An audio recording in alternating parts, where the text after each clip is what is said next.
అందరికీ నమస్కారం. నా పేరు కాటే సుబ్రహ్మణ్యం. అమలాపురంలో దళిత యువకుడైనటువంటి దోనిపాటి మహేష్ పైన జరిగినటువంటి దాడి ఏదైతే ఉందో ఇది ఈరోజు జిల్లాలో చాలా చర్చనీయాంశమైంది. ముఖ్యంగా ఈ సంఘటన ఎందుకు జరిగిందనేటువంటి వాస్తవాలను ముఖ్యంగా మీ అందరికీ కూడా తెలియజేస్తూ ఉన్నాను. ఈ దోనిపాటి మహేష్ అనేటువంటి వ్యక్తి రావులపాలెంలో వొకేషనల్ కాలేజీలో లెక్చరర్గా పనిచేస్తూ ఈయన ప్రిన్సిపల్ సెక్రటరీలో ఉద్యోగాన్ని పరిచయం చేసుకుంటూ జనాలకి ఉదయ్ శంకర్ అనేటువంటి వ్యక్తి మున్సిపాలిటీలో అమలాపురం మున్సిపాలిటీలో పనిచేస్తూ ఉన్నాడు. 2 సంవత్సరాల క్రితం ఈ ఉదయ్ శంకర్ దోనిపాటి మహేష్ అనేటువంటి వ్యక్తులు ఇరువురు మున్సిపాలిటీలో ఉద్యోగాలు ఇప్పిస్తానని చెప్పి సుమారుగా 10-15 మంది దగ్గర ₹1,00,000 నుంచి ₹2,00,000 వసూలు చేయడం అనేటువంటి జరిగింది. ఈ 2 సంవత్సరాల కాలం నుండి వాళ్ళందరూ కూడా ఉద్యోగాలు ఎప్పుడు ఇస్తారని అడుగుతూ ఉంటే ఈ దోనిపాటి మహేష్ అనేటువంటి వ్యక్తి ఎక్కడో ప్రిన్సిపల్ సెక్రటరీ ఆఫీసులో నేను బిజీగా ఉన్నానని సీఎంతో ఉన్నానని మాయ మాటలు చెప్తూ కాలాతీతం చేయడం జరిగింది. ఈ డబ్బులు ఇచ్చేటప్పుడు ఎల్లమెల్లి విజయ్ అనేటువంటి ఆయన మధ్యవర్తిగా ఉండడం జరిగింది. ఎవరైతే ఈ 10-15 మంది బాధితులు ఉన్నారో ఈ బాధితులందరూ కూడా ఎల్లమల్లి విజయ్ గారి దగ్గరికి వెళ్ళారు. విజయ్ గారు ఎన్ఐ మహేష్ అనేటువంటి వ్యక్తిని రప్పించి ఈ డబ్బుల సంగతి ఏంటని అడుగుదామని చెప్పి రమ్మన్నప్పుడు ఏదైతే రాయల్ కాలేజీకి చెందినటువంటి గుత్తులు విజయ్ కుమార్ అనేటువంటి ఆయన ఉన్నాడో లెక్చరర్, ఆ లెక్చరర్కి మహేష్ అనేటువంటి వ్యక్తి ఫోన్ చేశాడు. అన్న, నన్ను ఎల్లమల్లి విజయ్ గారు రమ్మంటున్నారు ఈ డబ్బుల విషయం అయ్యి, నువ్వు సపోర్ట్గా నాకు రా అని అడిగితే ఈయన నువ్వు వెళ్ళొద్దు ఫోన్లో మాట్లాడని గుత్తులు విజయ్ గారు ఆయనతో చెప్పడం జరిగింది.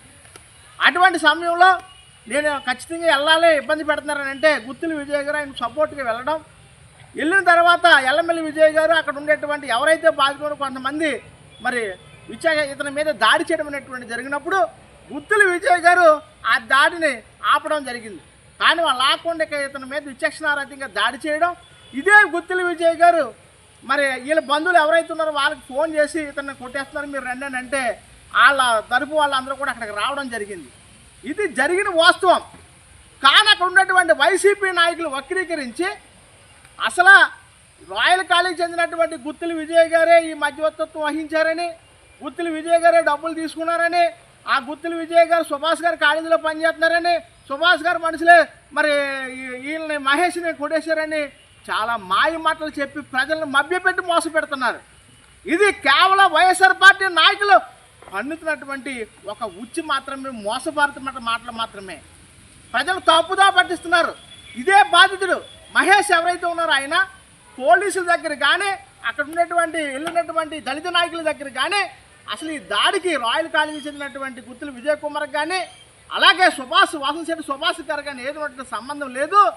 ఇది నేను మధ్యవర్తిత్వం వహించి అలా శంకర్ అనేవాడికి డబ్బులు ఇప్పించాను, దానికి గాను ఎల్లమల్లి విజయ్ నా మీద దాడి చేశారు, అతను అరెస్ట్ చేయమని ఆ రోజు స్టేట్మెంట్ ఇచ్చాడు.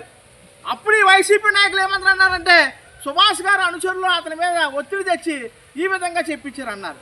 కానీ ఇదే వైసీపీ నాయకులు ఈరోజు ఈ మహేష్ని జీజీహెచ్లో జాయిన్ చేసి ఈ మహేష్ చేత ఒత్తిడి తెచ్చి మేము ఎవరో గుత్తులు విజయే ఈ యొక్క డబ్బులు తీసుకున్నాడు, రాయల్ కాలేజీ అతనే తీసుకున్నాడు, అప్పుడు కేసు నేను అయోమయంలో ఉన్నాను, అప్పుడు నేను ఎల్లమల్లి విజయ్ అని చెప్పాను, కాదు ఇదంతా వాసంశెట్టి సుభాష్ చేసింది. ఏంటయ్యా మాట్లాడే మహేష్, మేము ఒక ఎస్సీ కులానికి చెందినటువంటి వాళ్ళం, రేపు మీలాంటి వాళ్ళు వెనకేసుకుని మేము వీధిలోకి వస్తే అసలు ఈ వ్యవస్థ ఏమైపోతుంది? ఈ షెడ్యూల్ కులం వాళ్ళు ఎవరన్నా లెక్క చేస్తారా? నీలాంటి మనుషులు మేము నమ్ముకుని ఎదరికొస్తే నీవు మంచుడు అని చెప్పి నీకు న్యాయం చేయాలని చెప్పి మేము రోడ్లెక్కి ధర్నా చేయాలని మేము అందరం ప్రయత్నం చేస్తూ ఉంటే నువ్వు 2 నాలుకల ధోరణితో నువ్వు ప్రిన్సిపల్ సెక్రటరీలో జాబా, నీకు అసలు సంబంధం ఏంటి? నువ్వు ఉద్యోగాలు ఇప్పిస్తున్నటువంటి స్థాయి ఏంటి? అసలు ఆల్రెడీ ఇదిగో బాధితులు కూడా ఎక్కడెక్కడి నుంచి వచ్చి ఇక్కడ ఈరోజు చెప్తూ ఉన్నారు. నీలాంటి మాయగాడు వెనకలు వస్తున్నటువంటి వాళ్ళు కూడా ఈ విషయం పూర్తిగా గ్రహించాలి. నువ్వు మాయ మాటలు చెప్పి చదువుకున్నటువంటి విద్యార్థులు మోసం చేసి డబ్బులు దొబ్బి ఈ రోజు మళ్ళీ కాసేపేమో సుభాష్ ఉన్నాడంట, కాసేపేమో ఎల్లమల్లి విజయ్ ఉన్నాడంట. ఏం చేద్దామనుకుంటున్నావు ఈ ఎస్సీ కులాన్ని? అసలు ఇటువంటి మోసగాలు వెనకాల వెళ్ళేటువంటి వైసీపీ నాయకులు కూడా ఒక్కసారి ఆలోచన చేయండి. ఈ రాజకీయాలు శాశ్వతం కాదు, 5 సంవత్సరాల రాజకీయాలు.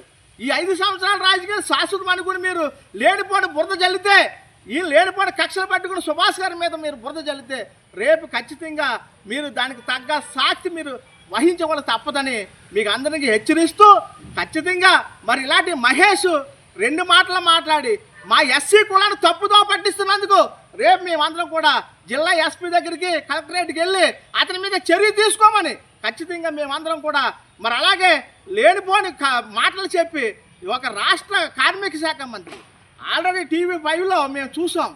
ఆయన ఏదో ట్రస్టులు పెట్టి డబ్బులు దోసుకుంటున్నాడని, ఉద్యోగం ఎలా నిర్వహించి డబ్బులు దోసుకుంటాడని తప్పుడు స్టేట్మెంట్లు వచ్చాయి.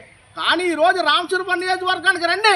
ఈ రామచంద్రపురం నియోజకవర్గంలో ఎంతోమంది తల్లిదండ్రులు కోల్పోయిన బిడ్డలను దత్తత తీసుకుని చదివించేటువంటి కార్యక్రమం ఏ ఎమ్మెల్యే చేశాడు, ఏ మంత్రి చేశాడు? ఈ వైసీపీ ఎమ్మెల్యేలు ప్రజలు జేబులో డబ్బులు దోసుకుని బ్రతికేటువంటి పరిస్థితులు ఉన్న తరుణంలో ఈరోజు రామచంద్రపురానికి సరైన నాయకుడు వచ్చాడని ఈరోజు ప్రజలందరూ ఊపిరి పీల్చుకుంటే ఈ నా నాయకుడి మీద లేనిపోయిన బురద చల్లుతారా? మీరు ఆకాశం మీద ఉమ్ము వద్దాం అనుకుంటే మీ ముఖం మీద ఉమ్ము పడేటువంటి పరిస్థితి ఉంది. వైఎస్ఆర్ పార్టీ నాయకులారా, మీకు ఇంకా బుద్ధి రాలేదు. మీరు మీ యొక్క పుట్టిన నీతిని మీరు ఎక్కడా కూడా మరవలేదు. మీరు కూడానే దాన్ని తీసుకుని వెళ్తున్నారు. మీరు ఇప్పటికే 11 సీట్లకు పరిమితం అయిపోరు. రాబోయే కాలంలో 0కే మీ యొక్క పరిమితం, మీ కుటుంబ రాజకీయం మిమ్మల్ని పరిమితం చేస్తుందని చెప్తూ ఉన్నాం. కాబట్టి ఖచ్చితంగా ఈ రామచంద్రపురం నియోజకవర్గాన్ని అభివృద్ధి పదంలో తీసుకుంటున్నటువంటి మా వాసనశెట్టి సుభాష్ గారు ఆ ఫౌండేషన్ ద్వారా ఈరోజు 3000 మంది డిఎస్సీ అభ్యర్థులకు కోచింగ్ ఇవ్వడం జరిగింది. అలాగే అనేక మంది మహిళలకు మరి కుట్టు మిషన్ల ట్రైనింగ్ అని, అలాగే బ్యూటిషియన్ ట్రైనింగ్ అని అనేకమైన శిక్షణా కార్యక్రమాలు ఏర్పాటు చేసి మహిళలను కూడా పారిశ్రామికవేత్తలు తీర్చిదిద్దడానికి మా నియోజకవర్గంలో అనేకంగా మరి కష్టపడుతున్నటువంటి తరుణంలో మా మంత్రి గారి పైన మీరు ఏ విధంగా మీరు బురద చల్లడానికి మీరు ప్రయత్నం చేస్తున్నారని మేము ప్రశ్నిస్తూ ఉన్నాం. మహేష్ లాంటి వ్యక్తుల్ని సపోర్ట్ చేస్తే ఖచ్చితంగా మన కులానికి మనం వెన్నుపోటు పొడిచినట్టు అవుతుందని ఈ యొక్క దళిత నాయకులకి మన మాల కులస్తులందరూ కూడా నేను తెలియజేస్తూ మరి ఇంత చక్కటి అవకాశం ఇచ్చిన అందరికీ కూడా హృదయపూర్వక ధన్యవాదాలు అండి.